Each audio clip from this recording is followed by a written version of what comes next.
Caríssimos peregrinos, saudações. Existe um conhecimento tão antigo, tão sagrado, que foi velado por milênios sob símbolos, mitos e alegorias. Um saber proibido, um segredo tão profundo, um conhecimento que a Igreja proibiu, perseguiu e até condenou à fogueira, que apenas os iniciados mais puros ousaram tocar. Durante séculos, esse mistério, chamado de Grande Arcanum, foi mantido oculto dos olhos do mundo, protegido por juramentos, códigos e silêncio absoluto. Você já sentiu que existe algo a mais escondido por trás das religiões, das artes e dos rituais? Você já percebeu que as grandes tradições espirituais dizem a mesma coisa, mas por linguagens diferentes? Neste vídeo, revelaremos linha por linha o que por eras não podia ser dito em voz alta. Aqui, os véus são retirados, os símbolos são decifrados. O que era apenas admiração passa a ser compreensão. Mas atenção, muitos assistirão, poucos entenderão, e apenas os que permanecerem até o final serão capazes de ver com olhos que enxergam e ouvir com ouvidos que escutam. Você está pronto para descobrir o que foi escondido da humanidade por gerações inteiras? Então respire fundo e siga até o fim. O que será revelado pode mudar sua alma para sempre. Antes de começarmos, ajude nosso canal a crescer. Se inscreva, clica no sininho, curta-o e compartilhe nosso vídeo de hoje. Ajude mais pessoas a também receberem essas verdades que até hoje jamais foram tornadas públicas. Neste vídeo você saberá o que é Grande Arcano temido pela Igreja, por que este conhecimento foi proibido e qual benefício você terá após revelar este segredo.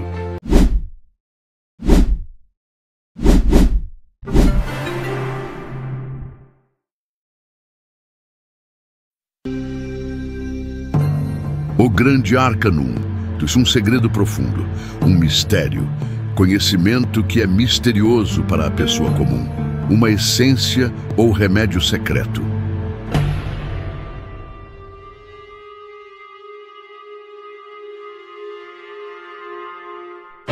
No coração de toda grande tradição mística e religiosa persiste um segredo, uma verdade universal. O Grande Arcano, ao longo da história, foi expressamente proibido revelar os segredos do Grande Arcano ao público. Assim, seus mistérios permaneceram como um legado oculto, velado por histórias místicas e pela herança mundial da arte e da literatura.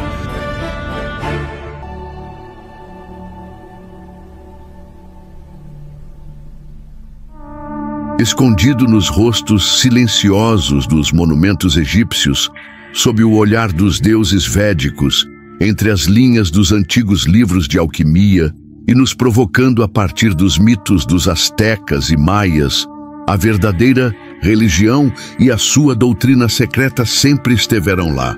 Ao longo da história da humanidade, apenas poucos eleitos foram iniciados nos mistérios dessa grande verdade universal.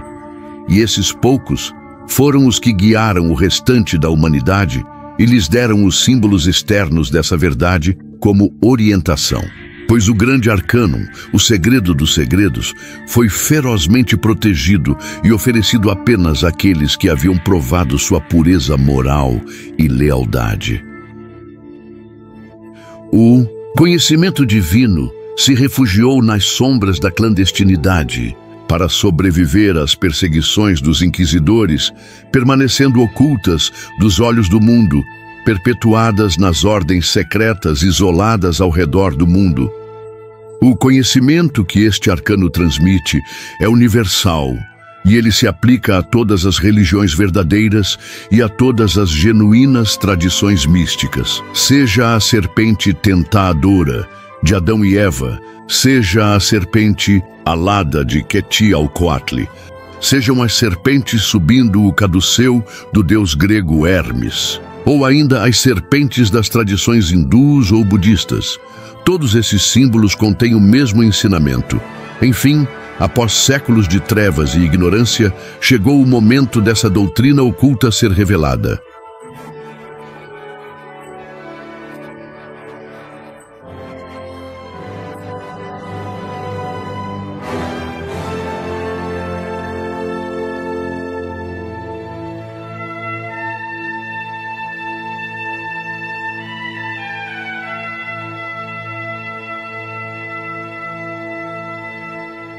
Todas as religiões são joias preciosas no cordão dourado da divindade. A palavra religião deriva da raiz latina religare, que significa reunião, religação ou simplesmente união. Já a palavra indiana yoga, derivada da raiz sânscrita yug, também significa união. Em sua base, as diferentes tradições do Oriente e do Ocidente descrevem o mesmo objetivo, que é a união dos opostos para atingir a divindade, ou ainda a reunião do androginato para religação com o divino. As tradições iniciáticas e religiosas fornecem um mapa que se deve seguir sem receios para se alcançar a unificação com o divino. Toda religião busca expressar o mesmo conhecimento essencial, mas é preciso ter as ferramentas corretas para ler o mapa. Com as ferramentas corretas e seu uso apropriado, um aspirante de qualquer religião ou tradição pode entrar no conhecimento direto e experiencial do divino, pois estreita é a porta e apertado o caminho que leva à vida, e poucos são os que o encontram. Em grego, o caminho estreito é chamado de gnosis. Em hebraico, esse mesmo caminho estreito é chamado da'ati, que também significa conhecimento. Esse caminho é representado pela famosa árvore do conhecimento do bem e do mal, que é revelada no livro do Gênesis. E a chave para entrar na experiência direta com Deus pode ser encontrada através da compreensão do símbolo da árvore do conhecimento.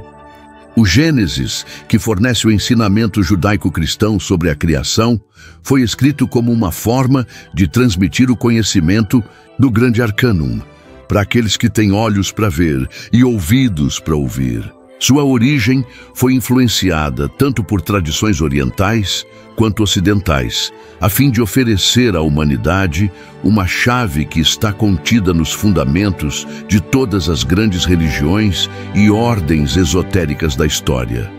O Antigo Testamento, ou Tanakh dos judeus, à primeira vista, parece ser apenas uma instrução espiritual básica, na forma de histórias e relatos históricos. Mas, na verdade, é um veículo do conhecimento secreto. Para compreender melhor as origens da tradição judaico-cristã do Gênesis, é necessário fazer um breve olhar sobre a vida de seu autor, Moisés. Embora de linhagem judaica, Moisés foi criado para ser um faraó egípcio e foi treinado não apenas na sabedoria oculta do Egito, mas também na de seu judaísmo natal. A civilização do Antigo Egito está entre as mais duradouras de toda a história da humanidade e é reconhecida como guardiã de um imenso conhecimento secreto legado pelos Atlantes. No mundo antigo, o judaísmo foi diretamente influenciado por três grandes civilizações mais antigas já registradas: a civilização Atlante, da Suméria e da Babilônia, civilizações famosas por suas escolas de mistérios. Portanto, educado nos ensinamentos ocultos dessas tradições antigas, Moisés escreveu os 5 primeiros livros da Bíblia em hebraico, usando códigos secretos, como era a tradição. Assim, cada história e cada nome contido nos livros de Moisés esconde um significado bem mais profundo do que se imagina. Como diz o livro místico dos judeus, o Zohar, as narrativas da doutrina são o seu manto.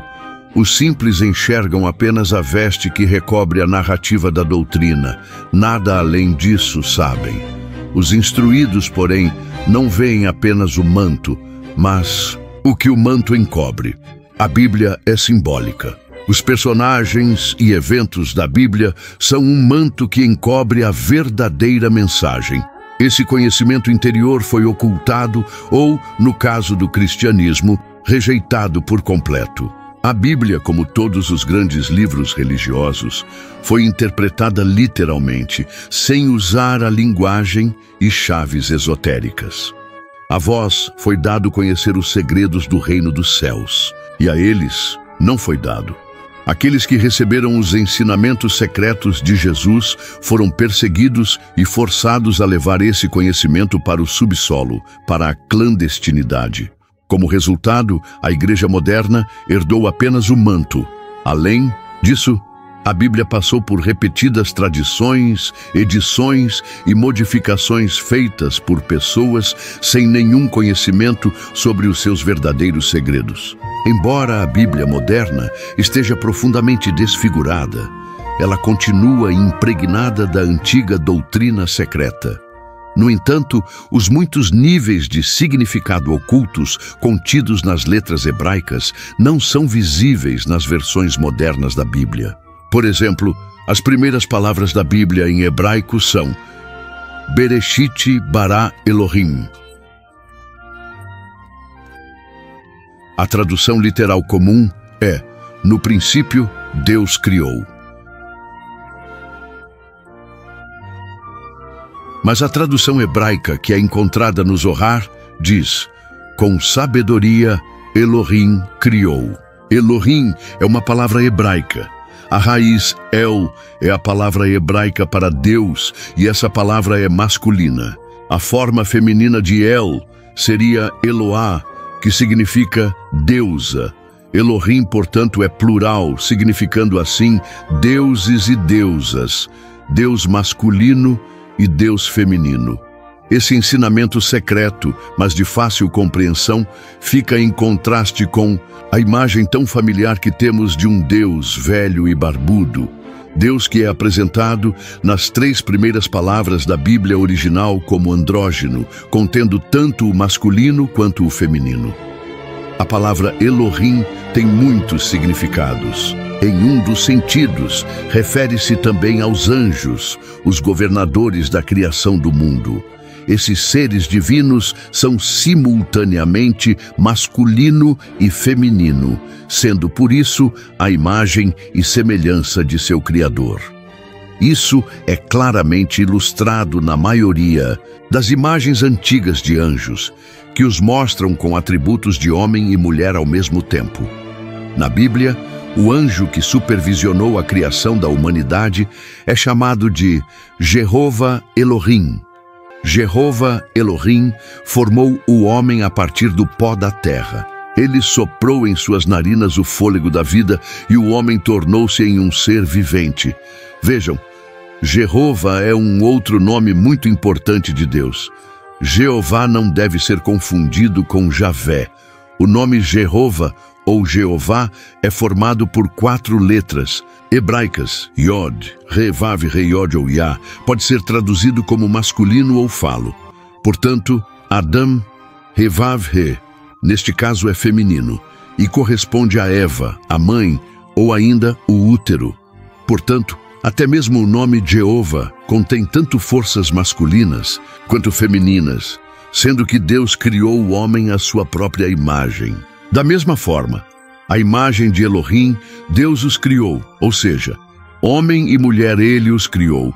Os Elohim, o Jeová Elohim, ou ainda anjo Jeová, ele formou o homem à sua imagem, ou seja, andrógina. E assim, como está registrado no coração esotérico de todas as grandes religiões, a humanidade, simbolizada por Adão, foi outrora andrógina, contendo tanto o masculino quanto o feminino. Tanto que Eva supostamente surgiu depois, separada da costela de Adão. Jeová Elohim plantou um jardim no Éden, ou seja, no Oriente, e ali colocou o homem que ele havia formado. O Éden é um paraíso de perfeição. O Éden é símbolo da inocência e felicidade que um dia foram o estado natural da humanidade. A humanidade do Éden era pura, conhecendo apenas a bondade e a virtude como reflexos de Deus. A humanidade incorporava as 7 virtudes da alma. Embora o Éden de Adão e Eva nunca tenha existido no mundo físico tridimensional, segundo a sabedoria esotérica, existia um lugar físico chamado Éden, localizado na Mesopotâmia, entre os rios Tigre e Eufrates. Uma escola de mistérios com o mesmo nome foi fundada nesse lugar pelos caldeus. Mas esse não era o jardim do Éden de Adão e Eva. De acordo com a sabedoria esotérica, existem 7 dimensões fundamentais. Acaso não sabes como Alá criou os 7 céus, uns sobre os outros? A ascensão e descida por esses reinos, pelos seres que os habitam, é representada na Bíblia pela escada de Jacó. A Bíblia declara que quando Jeová Elohim criou Adão, ele colocou Adão no jardim do Éden. A sabedoria esotérica afirma que isso representa a 4ª dimensão, o mundo da energia vital. Em hebraico, isso é chamado de Yad, que significa fundamento. Assim, o ancestral andrógeno da humanidade existia em um nível mais sutil da natureza. É por isso que os antropólogos modernos nada sabem sobre nossas verdadeiras origens. Embora feliz em sua inocência, a humanidade, simbolizada por Adão, precisava crescer espiritualmente. Assim, Eva foi separada do corpo de Adão. Jeová Elohim tomou uma das costelas do homem hermafrodita e então fechou a carne em seu lugar. Depois, Jeová Elohim fez uma mulher da costela que havia tirado do homem hermafrodita. Ela será chamada mulher, porque foi tirada do homem. Esse processo de separação, apresentado simbolicamente na Bíblia, foi gradual. O ser humano hermafrodita foi separado em 2 sexos, masculino e feminino, para que pudessem se ver melhor e conhecerem a si mesmos. Desde então, homem e mulher têm buscado recuperar sua unidade perdida, que é a raiz do desejo por conexão sexual. Por isso, o homem deixará seu pai e sua mãe e se unirá à sua esposa, e os 2 serão um só.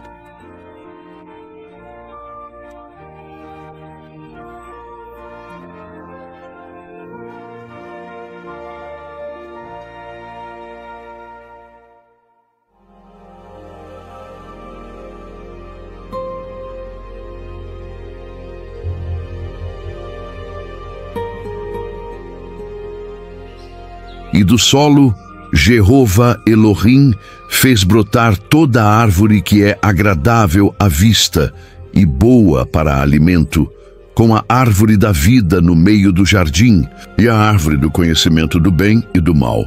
Existem 2 árvores que recebem importância específica dentro do jardim. Essas 2 árvores são simbólicas, não literais. A árvore da vida é um símbolo antigo, universal em seu significado, e está presente em todas as culturas que preservaram o conhecimento esotérico. Essa é a mesma árvore que Moisés encontrou em chamas no Monte Sinai. É a árvore sob a qual o Buda Shakyamuni alcançou a iluminação.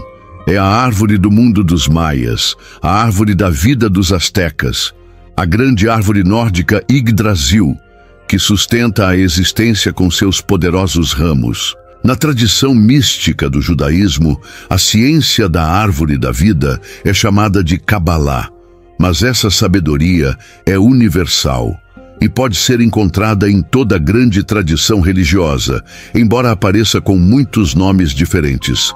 A ciência da árvore da vida é um mapa do universo e da alma humana. Assim como a árvore da vida mapeia o macrocosmo, o universo expansivo, ela também mapeia o microcosmo, o homem, o reflexo do universo. Por isso, a sábia recomendação gravada em pedra acima da entrada do famoso oráculo de Delfos: homem, conhece a ti mesmo e conhecerás o universo e seus deuses.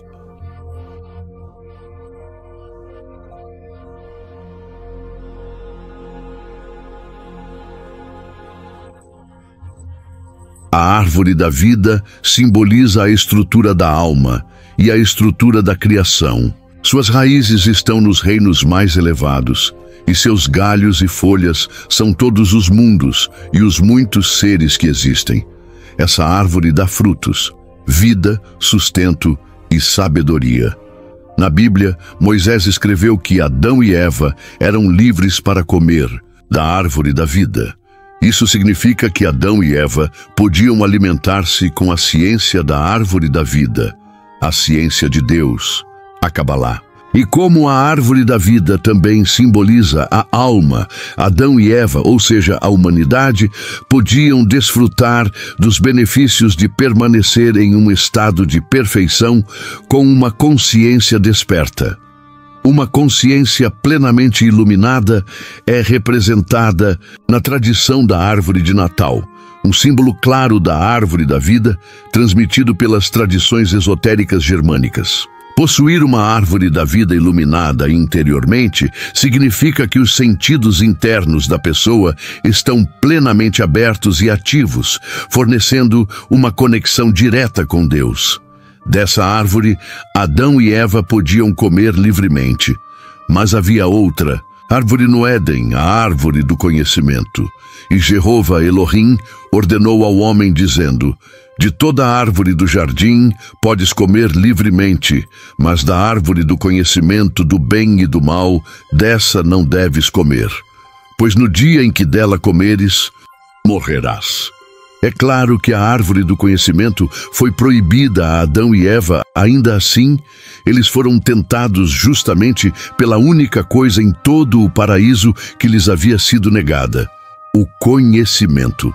Em grego, conhecimento é gnosis. Em hebraico, é da'ati.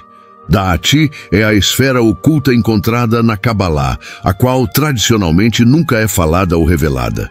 Da'ati, ou gnosis, é a ciência do grande arcanum, aquele conhecimento secreto que foi escondido da humanidade por eras. No entanto, uma análise mais profunda do uso da palavra conhecimento na Bíblia dá fortes indícios da natureza de Da'ati ou gnosis. Adão conheceu sua esposa novamente e ela deu à luz um filho. A donzela era muito formosa, uma virgem que homem algum havia conhecido. Fica claro para o leitor atento que o conhecimento na Bíblia se refere à sexualidade. Conhecer alguém seria conhecê-la em sua intimidade. Portanto, a árvore do conhecimento, Da'ati, gnosis, é uma referência direta à sexualidade. Mas qual é, então, o propósito dessa referência ao sexo e o seu papel no destino de Adão e Eva? Quando a humanidade foi fisicamente separada em dois sexos, homem e mulher ainda carregavam dentro de si o reflexo de seu Criador. Assim, dentro de todo homem existe um aspecto feminino e dentro de toda mulher existe um aspecto masculino. Neste nível de significado, Adão e Eva simbolizam a fisiologia energética sutil do indivíduo. Adão e Eva, como energias polarizadas, são representados no antigo símbolo do caduceu, popularmente associado ao deus grego Hermes. O símbolo do caduceu está, na verdade, presente nos registros de inúmeras culturas antigas de todo o mundo. As duas serpentes sempre simbolizaram os canais energéticos masculino e feminino, que se entrelaçam ao longo da coluna vertebral. Como são energias e não órgãos físicos, um bisturi jamais as encontrará. Sua raiz é Yad, o fundamento, os órgãos sexuais, e elas são alimentadas pela energia sexual. Esses dois canais de energia são chamados Ida e Pingala, em sânscrito. Na Kabbalah, são chamados Od e Ob. Na cristandade esotérica, são chamados de Adão e Eva. Na Bíblia, também são chamados as duas oliveiras e os dois candelabros diante do Deus da terra. As duas serpentes sobem em espiral pela coluna vertebral do corpo físico. A coluna vertebral é geralmente simbolizada por um bastão ou uma vara. A espinha dorsal é o bastão do mestre e a coluna central do templo humano. Essa coluna se apoia sobre a pedra fundamental, Yad, a energia sexual. A coluna vertebral possui 33 vértebras, simbolizadas pelos 33 anos da vida de Jesus de Nazaré, e também pelos 33 graus templários legados aos maçons. De cada lado dessa vara, ou seja, de cada lado da coluna vertebral, estão duas serpentes. Pingala, que é o aspecto masculino, Adão, e Dá, que é o aspecto feminino. Eva é a energia de Eva em nossa psique, que impulsiona a procriação. Quando Eva é tentada a comer o fruto da árvore do conhecimento, isso é um símbolo da humanidade. Desejando o fruto da sexualidade, as crianças, até esse momento, não podiam ser geradas pela vontade própria da humanidade. Eles não tinham permissão para comer daquele fruto. E a serpente disse à mulher: vocês não vão morrer, mas os Elohim sabem que assim que vocês comerem dele, seus olhos se abrirão, e vocês serão como seres divinos, que conhecem o bem e o mal. Tentados pela serpente, os seres humanos escolheram procriar por vontade própria. Na sua inocência, porém, não perceberam que as leis que lhes foram dadas eram para o seu próprio bem. Aprender a procriar sem a orientação dos Elohim levou à descoberta do orgasmo. A árvore do conhecimento, ou sexualidade, estava presente ao lado de todos os outros aspectos da existência. Ela é até reconhecida como uma presença importante no Éden, ao lado da árvore da vida. Na tradição da Kabbalah, diz-se que essas duas árvores compartilham as mesmas raízes. Contudo, ao contrário de qualquer outra árvore do Éden, Adão e Eva só podiam se aproximar da árvore do conhecimento sem se deleitar com seu fruto. Pois, conforme alertados, assim que dela comerem, vocês certamente morrerão. Enquanto estavam no Éden, Adão e Eva só conheciam a divindade e a inocência, e assim respeitavam naturalmente as leis da criação. Em sua inocência, eles eram ignorantes quanto às consequências de se deleitar com o fruto da sexualidade. Uma energia tremenda é mobilizada no ato sexual entre um homem e uma mulher. É nesse coitus que a humanidade tem a capacidade dada por Deus de criar. O homem é a força ativa, o reflexo de Deus Pai. A mulher é a força receptiva, o reflexo da deusa mãe. E o sexo é a força que os une, religa, reconecta, religião. Essas são as três forças que dão origem a toda a criação. E essa é a base do símbolo universal da Trindade. A Trindade é uma unidade de três que se expressam como um só. Mas para criar, esse um se divide em dois, masculino e feminino. Esse é o mistério do Espírito Santo, o fogo fecundador de Deus, simbolizado na Índia como Shiva Shakti, o poder criador e destruidor de Deus. Um dos símbolos mais sagrados de Shiva, do Espírito Santo, é o Lingam Yoni, ou seja, a união do falo e do útero. Esse mesmo símbolo é encontrado do outro lado do mundo, na tradição alquímica. A força que impulsiona toda a criação, em todos os níveis da existência, é a energia sexual. A energia sexual é simbolizada pelo fogo, pela água e pela luz. Na tradição da alquimia, a energia sexual é simbolizada por Mercúrio. Quando batemos sobre a pedra fundamental, a rocha, encontramos as águas da vida. O antigo ritual do batismo é um símbolo da transmutação da energia sexual, a fonte da salvação. Toda a vida nasce das águas sexuais, o poder da criação. Dominar essa energia elétrica implica uma grande responsabilidade. No tempo de Adão e Eva, o sexo era praticado apenas nos templos, sob a orientação dos Elohim. Gabriel e suas legiões de anjos guiavam a humanidade nesse ritual sagrado, como indicado por suas recorrentes aparições na Bíblia, anunciando o nascimento de crianças. Gabriel é o regente da lua e influencia diretamente todas as formas de concepção. Em certos períodos do ano, o marido e a esposa viajavam longas distâncias para serem instruídos nos mistérios da sexualidade. Esse é o caminho, há muito esquecido, da prática moderna da lua de mel. Assim, os anjos supervisionavam esse sacramento sagrado e guiavam um único espermatozoide para encontrar um óvulo no momento exato necessário para gerar uma criança deliberada e divina. A expulsão desperdiçada da energia no sêmen através do orgasmo não era e não é necessária para criar uma criança. Esse é, de fato, o significado oculto do termo imaculada. Significa perfeitamente pura. Quando um homem tiver emissão de sêmen, ele deverá lavar todo o seu corpo em água e permanecer impuro até a noite. Deleitar-se com o fruto da sexualidade significa desperdiçar a energia sexual, atingir o orgasmo, provar a energia divina que ilumina a alma apenas para sentir a sensação física.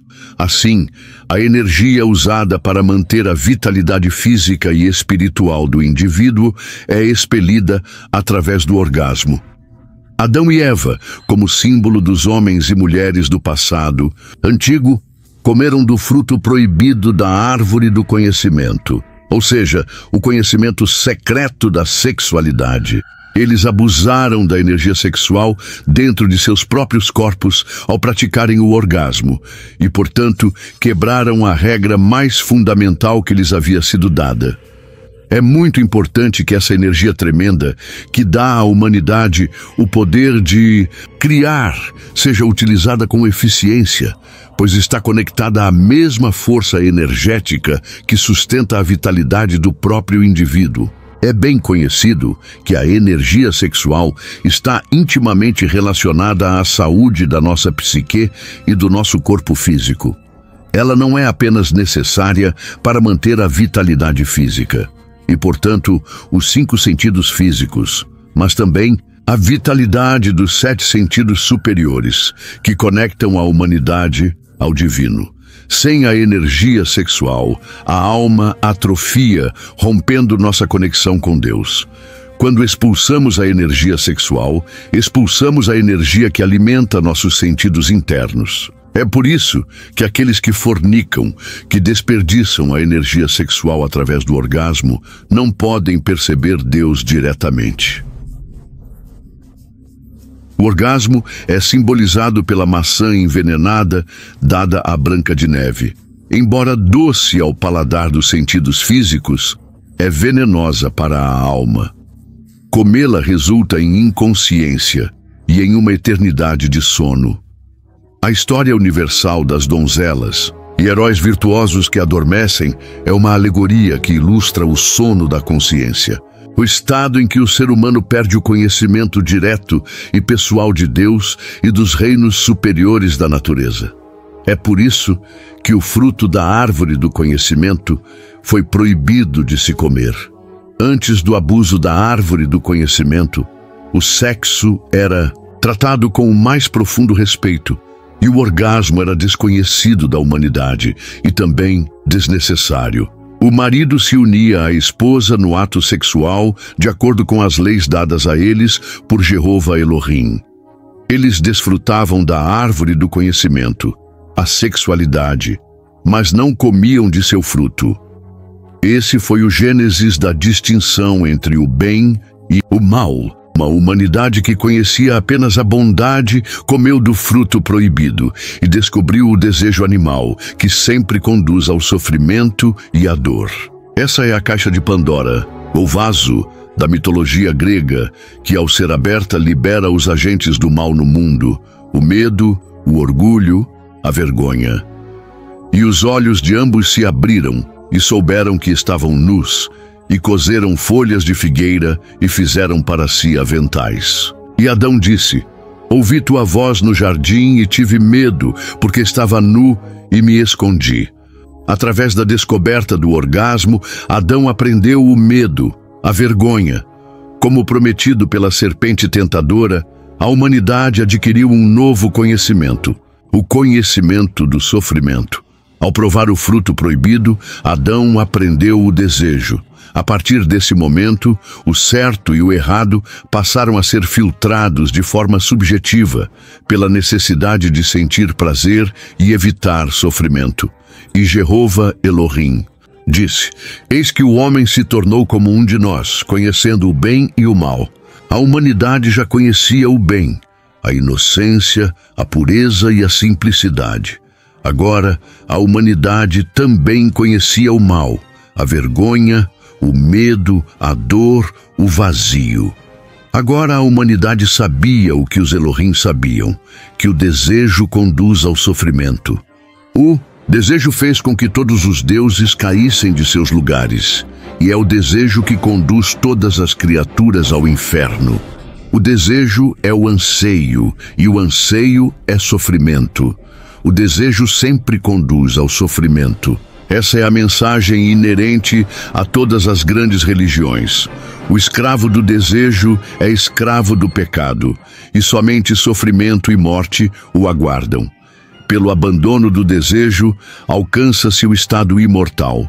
Assim, despojados de sua conexão com o divino, Adão e Eva, como símbolos da humanidade, foram expulsos do Éden para vagar em um deserto de sofrimento e ignorância. E à mulher ele disse: tornarei muito intensas as tuas dores no parto, com dor darás à luz teus filhos. Rejeitando as leis de Jeová e a orientação dos Elohim, a humanidade tentou gerar filhos por conta própria. E no fim, a concepção e o nascimento passaram a ocorrer em desequilíbrio com a natureza. E o resultado foi dor e dificuldade. Ao usar a força sexual para estimular o desejo, o fogo de Eva tornou-se invertido, fluindo na direção contrária. A serpente caiu, formando a famosa cauda de Satanás, estimulando as 7 virtudes invertidas, os 7 pecados capitais. O Éden existe dentro de toda a alma que está unida com Deus. Expulsar a luz de Deus de dentro de si expulsa a alma do Éden e cria um grande vazio. Para substituir esse vazio, criado pela desconexão com Deus, a humanidade criou civilizações, ideias e religiões, buscando riqueza material, poder e satisfação sexual. O desejo por sensação tornou-se o novo Deus e só serviu para degenerar ainda mais a humanidade, até que o homem ficou com apenas um traço do divino dentro de si. O conhecimento secreto contido na história de Adão e Eva pode ser encontrado oculto em histórias mitológicas e religiosas ao redor do mundo. História após história revela heróis iluminados ou empoderados sendo levados à ruína por sua luxúria. Na tradição judaico-cristã, o cabelo longo era símbolo de pureza sexual, ou castidade. Assim, quando Dalila corta o cabelo de Sansão, isso simboliza a sedução lasciva. Sansão perdeu seu poder quando não conseguiu controlar seu desejo sexual. No épico clássico indiano, o Mahabharata, o imortal Pandu é advertido a nunca expelir a energia sexual. Mas ao ser tentado por uma bela mulher, ele se mostra incapaz de controlar sua luxúria e renuncia à sua imortalidade, morrendo ao expelir a energia sexual. A humanidade perdeu seus sentidos internos e não pôde mais perceber Deus diretamente.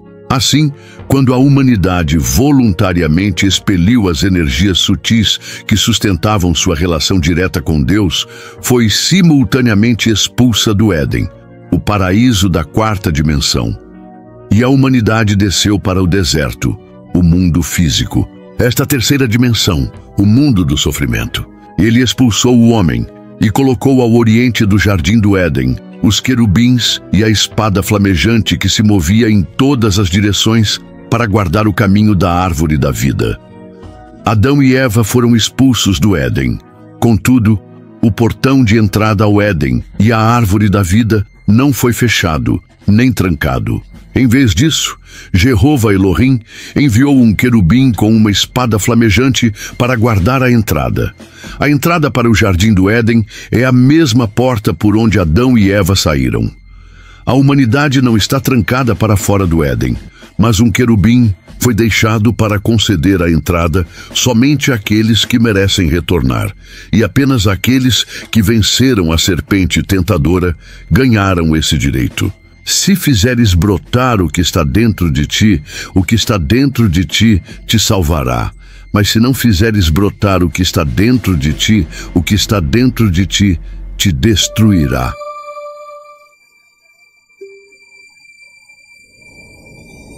A serpente está dentro. A serpente é o fogo sexual. É uma energia atômica muito poderosa, com uma polaridade que pode ser usada tanto para criar quanto para destruir. Porque essa energia é tão poderosa, o indivíduo precisa de grande força de vontade para superar o atrativo dessa serpente. A tentação da serpente se dá através do prazer material e da autoexaltação. Esse aspecto tentador da serpente é Lúcifer, ou o que, em hebraico, é chamado de Shaitan, o inimigo. Pois Shaitan é uma serpente ígnea, que é acesa e fortalecida pelo ato sexual. Ela está sempre tentando a humanidade a conhecer, a ter a conexão sexual. A serpente em si é poder. O indivíduo decide por suas ações se esse poder será do bem ou do mal. Essa é a diferença entre obedecer à serpente ou controlá-la. A lição contida na história da serpente é que apenas aqueles com força de vontade suficiente para controlar os desejos da mente podem elevar a serpente energética e transformar-se de animais intelectuais em verdadeiros seres humanos.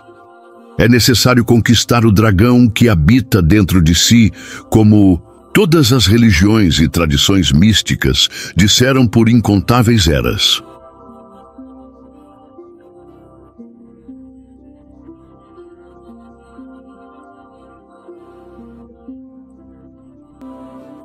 O dragão é a própria luxúria, a paixão, a ira, o orgulho, o medo e a inveja. Assim existe a hidra de muitas cabeças e a medusa. As ilusões da serpente são a legião, os grandes heróis e deuses sempre mantêm a serpente sob seu poder, e é a serpente quem os protege e derrota seus inimigos. Em contraste com a serpente que tentou Eva, causando sua queda, existe a serpente de Moisés, que comandava seu poder e venceu os egípcios, realizando grandes milagres. Os egípcios haviam se degenerado em magia negra, e Moisés apareceu para transmitir os verdadeiros ensinamentos. A letra hebraica Mem significa água, Shin é fogo e Re é o útero. Assim, o nome Moshe, ou Moisés, significa nascido da água e do fogo. O Cristo asteca Quetzalcóatl e o tibetano Padmasambhava também nasceram das águas. A menos que o homem nasça novamente da água e do Espírito, ele não poderá entrar no reino de Deus. Moisés nasceu de novo, o que significa que ele criou a alma, simbolizada pela árvore da vida iluminada, a sarça ardente que ele viu no deserto. A árvore iluminada o unificou com seu Pai interior e assim ele recebeu os mandamentos de Deus diretamente. Moisés precisava libertar o povo de Israel do Egito. O Egito representa a mente degenerada do homem, e o faraó é o tirano que governa com ciúmes essa civilização feita pelo homem, baseada em poder material e desejo. Israel é uma palavra composta. Vem de Isis, a deusa mãe egípcia. Ra é o pai divino egípcio, e El é Deus em hebraico. Assim, quando a nação de Israel está presa em escravidão, isso simboliza a divindade interior presa na mente degenerada. Moisés foi instruído a pegar o bastão, a coluna vertebral, a árvore da vida em seu próprio corpo. E ele se transformou em uma serpente, a serpente da Kundalini. Sua serpente era mais poderosa do que a serpente negativa dos egípcios. Assim, essa história simboliza a dualidade da força sexual. Somente a serpente positiva, sob o serviço de Deus, pode libertar a alma do sofrimento. Isso é claramente representado na arte egípcia. A serpente positiva protege, enquanto a serpente negativa deve ser dominada e vencida. O sexo pode ser luxurioso ou casto. O sexo pode criar ou destruir. O sexo pode ser animal ou sagrado. O sexo pode erguer uma carruagem ígnea até Deus, ou pavimentar uma estrada até o abismo. O sexo é uma função natural do ser humano, mas apenas o sexo realizado sob a orientação da vontade divina. O sexo realizado sob a direção da mente gera sofrimento, dor e morte espiritual. Isso é evidente naqueles que buscam a felicidade no sexo.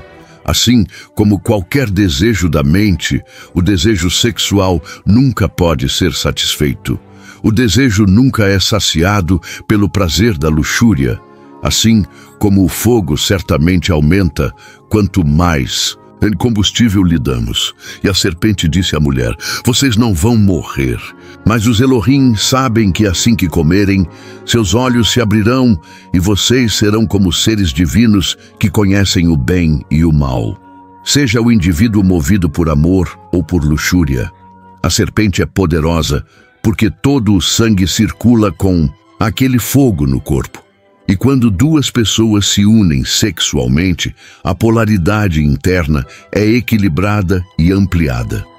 Uma energia tremenda é despertada, que permeia o casal com o poder de criar. Esse é o fogo do Espírito Santo, como demonstrado pelas línguas de fogo acima dos apóstolos. Essa é a letra hebraica Shin, que representa o fogo de Deus, o fogo do Espírito Santo e o fogo do Cristo. Shin, com seus 3 pontos, encarna as 3 forças da criação. Nesta união, o casal se aproxima da árvore do conhecimento, conhecer. Vencer o desejo do orgasmo é vencer a serpente tentadora de Eva, pois a serpente está sempre na árvore do conhecimento do bem e do mal. Este é o único lugar para vencê-la e obter o verdadeiro conhecimento através da sexualidade. Quando você une homem e mulher em um só, então você entrará no reino. O reino em hebraico é Malkut. Essa é a primeira sefira da árvore da vida. É onde o verdadeiro trabalho começa fisicamente, como homem e mulher. A humanidade deixou o Éden como casal e como casal deve retornar. Isso é ilustrado no reconhecimento antigo da necessidade de sacerdote e sacerdotisa. O casal que deve trabalhar junto para alcançar a perfeição. Casais que vencem o desejo de comer o fruto do conhecimento recolhem toda essa energia interiormente. E gradualmente, essa energia pode ser usada para criar algo dentro de si. Em vez de alimentar sua própria luxúria, eles podem restaurar sua própria Eva interior, a serpente caída, e a partir daí podem então elevar a serpente da Kundalini. Eles podem iluminar a árvore da vida que existe dentro do corpo humano, a coluna vertebral, e eles podem criar a luz divina dentro de si mesmos e retornar ao conhecimento direto de seu próprio Deus interior. É por isso que todas as grandes religiões do mundo enfatizam a castidade. Castidade não significa abstinência de sexo. Significa abstinência do orgasmo, da expulsão da energia divina, que é o Espírito Santo. O ato sexual realizado da maneira comum pode oferecer uma leve noção da natureza dessa consciência superior, mas não mais do que isso, já que a energia, ao invés de ser contida e aproveitada, é expulsa, criando um novo corpo físico em vez de consciência espiritual. O sexo não é apenas importante para o avanço espiritual. Ele é uma necessidade. É através do sexo, da energia sexual, que o veículo da alma humana é gerado. É isso que se quer dizer quando o Jesus bíblico explica a Nicodemos que é preciso nascer de novo. A menos que o homem nasça da água e do Espírito, não poderá entrar no reino de Deus. O que é nascido da carne é carne, e o que é nascido do Espírito é Espírito. Ele deve dar à luz internamente a sua alma, a partir da água e do Espírito Santo. Com paciência possuireis vossas almas. Jesus de Nazaré nunca disse que a alma já existe dentro do homem. Ele disse que ela deve ser gerada da água e do Espírito. Em toda a criação tudo nasce do sexo. Assim a alma, a carruagem ígnea do céu, também deve nascer do sexo. A alma deve nascer dentro da pessoa, nascida das águas do sexo e do fogo do Espírito. Quando Jesus encontrou a mulher samaritana no poço, ele falou a ela sobre uma água que dá a vida eterna. Todo aquele que beber da água que eu lhe der nunca mais terá sede. Mas a água que eu lhe der será nele uma fonte de água jorrando para a vida eterna. Disse-lhe a mulher: Senhor, dá-me dessa água para que eu não tenha mais sede e não precise vir aqui buscá-la. Jesus disse a ela: Vai, chama teu marido e volta aqui. Ele estava prestes a revelar-lhe o segredo da alquimia, o grande arcanum. Esse segredo, alegorizado em incontáveis histórias antigas, é que as águas da vida eterna, a fonte da juventude, são desenvolvidas entre marido e mulher em castidade. A mulher respondeu e disse: Não tenho marido. Jesus disse: Bem disseste, não tenho marido, pois tiveste 5 maridos, e o que agora tens não é teu marido. Nisso disseste a verdade. Ela não era fiel a um único homem, e por isso não estava preparada para receber o verdadeiro ensinamento. Mas o homem que comete adultério falta com o entendimento. Quem o faz, destrói a si mesmo. Jesus ensinou o caminho que ele próprio praticou, o caminho do matrimônio perfeito. Um matrimônio perfeito requer um casamento alquímico entre homem e mulher. E a companheira do Salvador era Maria Madalena. Ele a amava mais do que a todos os discípulos e a beijava frequentemente na boca. Por várias razões, referências tão diretas à relação íntima de Jesus com sua esposa foram removidas da doutrina cristã.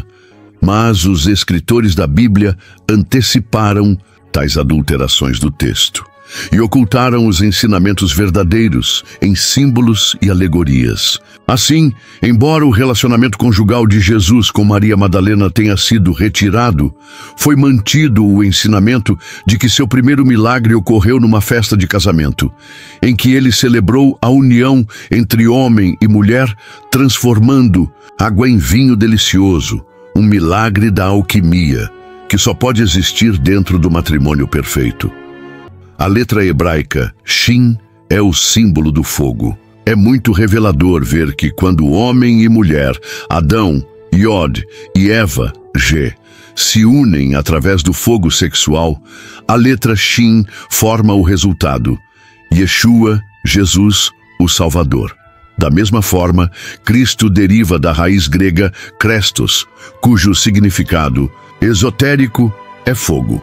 O termo Jesus Cristo não é um nome pessoal, é um título: Yeshua Krestos, Salvador Fogo. Eu sou o caminho. Jesus de Nazaré, ao trabalhar intensamente com sua esposa, encarnou o fogo do Cristo, como fizeram Moisés e muitos outros. Todos eles trabalharam com um cônjuge. Todos eles conheceram e ensinaram o grande arcanum. O Cristo é uma energia universal, que salva aqueles que são puros o bastante para recebê-la. Homem e mulher, através da sexualidade imaculada e da graça de Deus, criam o Salvador. O fogo crístico, o domínio e a transmutação da potente energia sexual podem restaurar a serpente caída de Eva. A partir daí, o fogo do Espírito Santo pode ser despertado, elevando a serpente pela vara. Esta é a Kundalini, a serpente positiva que dá a vida. Ela só pode ser despertada com castidade e somente entre marido e mulher. Uma pessoa solteira não pode despertar a Kundalini. A Kundalini não é uma força cega e mecânica. Ela é a inteligência ativa de Deus e só pode se manifestar naqueles que se purificam de tudo o que é contra Deus: orgulho, inveja, luxúria, ganância, etc. O fogo da Kundalini só desperta com progresso moral. A menos que vossa justiça supere a dos escribas e fariseus, jamais entrareis no reino dos céus. Sede, pois, perfeitos, como perfeito é vosso Pai Celestial. O Apocalipse de São João explica o que é necessário para voltar ao céu, mas a resposta está deliberadamente velada em símbolos e metáforas. Por isso tão poucos compreendem esse livro. Disse que 144 mil serão salvos e levados ao céu. Esse número é simbólico. Cada letra hebraica também representa um número. As letras que compõem Adão também dão os números 1, 4 e 40. Portanto, o significado é que somente aqueles que restauraram a inocência de Adão dentro de si retornarão ao Éden. Do mesmo modo, quando somamos cabalisticamente os números do nome Adão, o resultado é 9, a esfera Yesod, ou o fundamento, a energia sexual. O segredo para se tornar o Adão perfeito está na 9ª esfera. O fogo da energia sexual deve criar, ou destruirá. Essa energia tão potente não pode ser contida. Se for reprimida, ela buscará a expressão de forma destrutiva, internamente, através da mente, através da raiva ou da degeneração sexual.